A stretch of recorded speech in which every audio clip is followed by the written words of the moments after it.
Question number 33. 19.5 gram of CS2FCOH is dissolved in 500 gram of water. The depression and freezing point of water observed is 1 degree Celsius. And we need to calculate the Ventov factor and dissociation constant of fluoroacetic acid. ठीक है, हमें क्या निकालना है? हमें निकालना fluoroacetic acid का van't factor and dissociation constant. और हमें ये सारी चीज़ें गिवन है, लाइक हमें सॉल्यूट का मास गिवन है, वो मास ऑफ सॉल्वेंट गिवन है, एंड डिप्रेशन फ्रीजिंग पॉइंट हमें गिवन है. तो बेसिक इन्फॉर्मेशन में गिवन है, तो मैंने लिख दी था पहली क्या क्या चीज़ें में गिवन है, ये सारी चीज़ मैंने लिख दी था. ठीक है ना. इधर जैसे हमने जो क्वेश्चन नंबर 32 है उसके अंदर जो इंपॉर्टेंट पार्ट था कि आई निकालना, that is went of factor निकालना, इसमें भी जो इंपॉर्टेंट पॉइंट है वही है, वेंट ऑफ फैक्टर निकालना आई. बट ऑफकोर्स जैसे मैंने कहा था 32 वाला जो क्वेश्चन था वो मोस्ट कॉम्प्लिकेटेड क्वेश्चन था. अगर वो आपको अच्छे से समझ में आ गया तो बाकी सारे क्वेश्चन भी सॉल्व कर दोगे. उसी में पंगा है केवल. ठीक है, और उसमें भी किस में पंगा है? आई निकालना, आई की वैल्यू निकालने में पंगा है. तो यहाँ पे भी बस वही है, आई निकालना है. और ये बहुत सिंपल है. इसमें भी मतलब मान लो जो 32 क्वेश्चन, अगर 32 का जैसे 50% क्वेश्चन है उसका ओनली 50% क्वेश्चन है. ठीक है. सो अब करते हैं आगे. जैसे इसमें जो फॉर्मूला अप्लाई करेंगे हम लोग, क्या होगा? सो जैसे कि मैंने कहा था उस समय भी कि आई जो निकालने के मल्टीपल फॉर्मूलास होते हैं. आपने एनसीईआरटी की बुक्स में पढ़ा होगा कि आई निकालने के बहुत सारे तरीके होते हैं. ठीक है, लाइक नंबर ऑफ मोल्स से भी निकाल सकते हैं. कोलिगेटिव प्रॉपर्टीज होती है, ये freezing point, ovarian freezing point, इससे भी निकाल सकते हैं. काफ़ी तरीके से निकालने से. तो इसमें हम निकालेंगे आई डिफरेंट वे से. उसमें हमने कुछ और तरीके से निकाला था. 32 जो क्वेश्चन था उसके अंदर हमने किसके बेसिस पे निकाला था? नंबर ऑफ मोल्स के बेसिस पे निकाला था. ठीक है, कि i equals to number of moles after dissociation divide by number of moles after before dissociation. ठीक है, हमने ऐसे निकाला था. तो नाउ इसके अंदर हम निकालेंगे आई किस बेसिस पे? कोलिगेटिव प्रॉपर्टी की बेसिस पे. ठीक है, तो कोलिगेटिव प्रॉपर्टी की बेसिस पे कैसे निकालते हैं पहले फॉर्मूला दिखा देता हूँ कि ये आई इक्वल्स टू दिस. इसमें जैसे कि actual molar mass divide by observe molar मास, ऐसे हमने निकाला आई की वैल्यू. ठीक है, और ये कहाँ से है? ये यहाँ से है. सो जैसे कि ये मोलर मास, ये कौन सा मोलर मास है? ये वाला हमारा ऑब्जर्व मोलर मास. ठीक है, नहीं सॉरी, एक्चुअल मोलर मास. जो ये वाला हमारा, ये क्या है? Actual molar mass. Molar mass of CS2FCOOH, ये क्या हमारा? एक्चुअल मोलर मास है. सो हम निकालेंगे मोलर मास किसकी हेल्प से? इस क्वालिटेटिव प्रॉपर्टी की हेल्प से मोलर मास निकालते हैं एक बार. So lowering freezing point equal to delta TF equal to KF into m. तो delta TF equal to KF into W2 divide by M2 into M1 into 1000. ये क्या हमारा? M क्या है? मोलैलिटी. क्या है ये? मोलैलिटी, जिसका फॉर्मूला क्या होता है? Number of moles of solute divide by mass of solvent. Mass of solvent. ठीक है, ये होता है. नाउ नंबर ऑफ मोल्स कैसे निकालते हैं? नंबर ऑफ मोल्स कैसे निकालते हैं? नंबर ऑफ मोल्स को given weight divide by molar mass.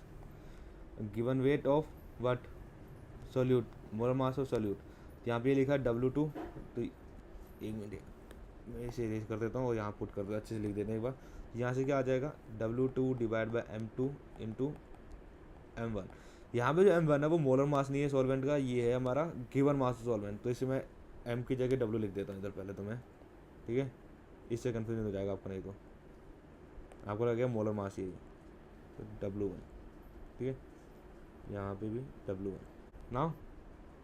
तो ये मैंने कर दिया था W1. तो ये मोलैलिटी का फॉर्मूला होता है. यहाँ से इस वैल्यू को हमने, इस फॉर्मूला को हमने यहाँ पे पुट किया, that is W2 divide by M2 into W1 into 1000. ठीक है, नाउ हमें क्या निकालना? Molar mass of solute. तो M2 राइट हैंड साइड लेके जाएंगे और इसको लेफ्ट हैंड साइड लेके आएंगे. एंड यहाँ पे हम मोलर मास निकालेंगे कितना हमारा? 72.54 ग्राम पर मोल. तो ये हमारा क्या हुआ? ये हमारा आया observe molar mass of solute. और हमारे ये क्या? Actual molar mass of solute. अब इन दोनों की हेल्प से निकालेंगे हम वेक्टर फैक्टर, दैट इज आई.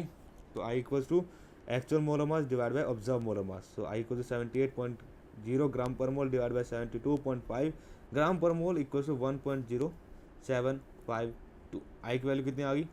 1.0752. तो लास्ट टाइम जो 32 क्वेश्चन किया था हमने, 32 क्वेश्चन जो किया था उसमें कैसे निकाली थी हमने? उसमें हमने नंबर ऑफ मोल्स के बेसिस पे निकाली थी. इसमें हमने मोलर मास के बेसिस पे निकाली, जो कि हमने किससे निकाला? कोलिगेटिव प्रॉपर्टी से निकलवाया. ठीक है, तो यहाँ तक हमारा क्या आ गया? हमारे पास आई आ गया. ठीक है, हमारे पास और क्या है? हमारे पास ये सारी चीज़ गिवन है. Mass of solute, mass of water, molar mass of solute. ठीक है, एंड डिप्रेशन फ्रीजिंग पॉइंट भी आ गया हमारे पास. ठीक है, ना हमें क्या निकाला इस क्वेश्चन का? एक बार बता देता हूँ. हमें निकाला Vento factor and dissociation constant. Vento factor हम निकाल लिया. कितना आया? वेंटो फैक्टर आया हमारा 1.0752. ये हमारा क्या है? वेंटो फैक्टर आया. अब हमें निकालना है क्या? डिसोसिएशन कांस्टेंट, ठीक है। तो डिसोसिएशन कांस्टेंट निकालने के लिए पहले हमें निकालनी होगी डिसोसिएशन रिएक्शन लिखनी होगी। तो डिसोसिएशन रिएक्शन कैसे लिखेंगे, CH2FCOH, हमने क्या किया, ये एसिड है, तो इसे डिसोसिएट करेंगे, हाइड्रोजन क्या हो जाएगा, रिमूव हो जाएगा, तो हो जाएगा CH2FCO minus plus H plus, ठीक है, H प्लस। जैसे कि फिर हम क्या करेंगे, इनिशियली C कंसेंट्रेशन है इसकी, मतलब लेट C अमाउंट इसका है कंसेंट्रेशन का, और एट इक्विलिब्रियम हो जाएगा C माइनस C अल्फा, और अगर इसमें C alpha amount of dissociate हुआ है तो यहाँ कितना बनेंगे, C अल्फा अमाउंट ऑफ बनेंगे दोनों आयंस, ठीक है। So now total concentration at equilibrium कितना हो जाएगा, इन सब को सम कर देंगे हम, इन सब को, ठीक है। तो हो जाए C minus C alpha plus C alpha plus C alpha, so overall आया C ब्रैकेट 1 प्लस अल्फा।